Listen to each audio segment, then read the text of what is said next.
Many of the world's most powerful and wealthy people are coming together in Switzerland for the 67th Bilderberg meeting.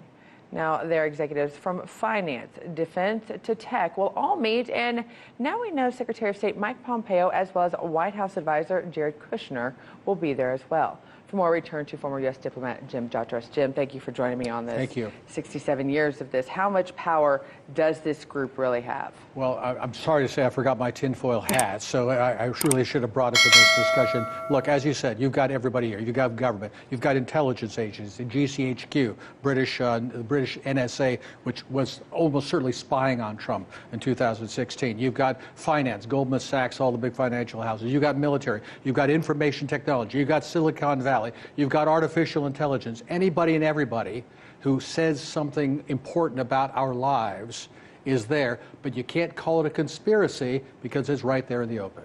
Well, that's the thing, and so you don't need a tinfoil hat to go, No, you There's don't. obviously some major power deals that go on with this group, and they meet in Switzerland, another great place that they time this.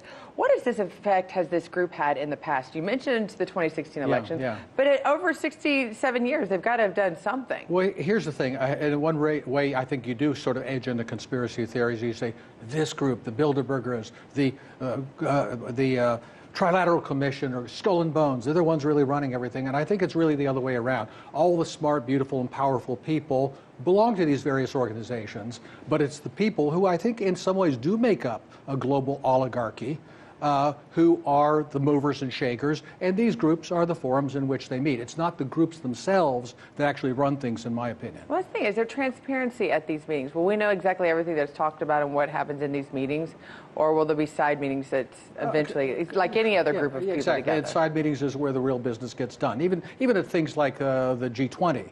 You know, you have the nice little photo ops or the silly which is in costume. 2 weeks, which I find the timing to be amazing. But anything real is going to happen in the side discussions. Well, it's interesting because you do say, you see Pompeo's going to this, you see Jared Kushner. You don't actually see the president attending this. You don't actually see the top leadership of these countries attending. Why is that? That I couldn't tell you. Okay. It just seems to me that there is a division of labor. When you do have things like the G7 or the G20, sure, the chief of state has to go there. But when it comes to, or ASEAN and so forth, but when it comes to things like this, where the business component, the tech component is much stronger, you really want to have the people who've got their hands on the levers. Well, with Pompeo and Kushner attending this, do you really believe this group, from the past, even to the present, have more of a global mindset, or they have the U.S. policy and best interest when they talk to things? Okay, I'm trying to say this with a straight face. You're killing me, okay, Scotty.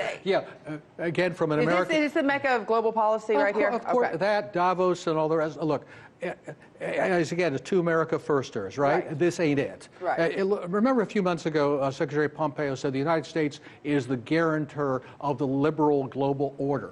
This is the order he's talking about. Is that America first? Not on your life. Well, that's the thing. In regards to this, and this conversation is going to come up, this group gather, can they convince, do you think, Pompeo and Kushner to tell Trump that the trade war is futile and is damaging the economies across the globe? Do you think they can help put that pressure? I think they can. There will be a lot of people trying to push him in that direction. And I think it's probably a little more complex than that, because to what extent are these trade war, these tariffs designed to actually secure an American national interest? To what extent are they designed to maintain America's global dominance of the existing international system? And I'm not sure we really know the answer to that question. Well, what we do know is the answer to the question is, I'm glad you're here to answer it. Thank you.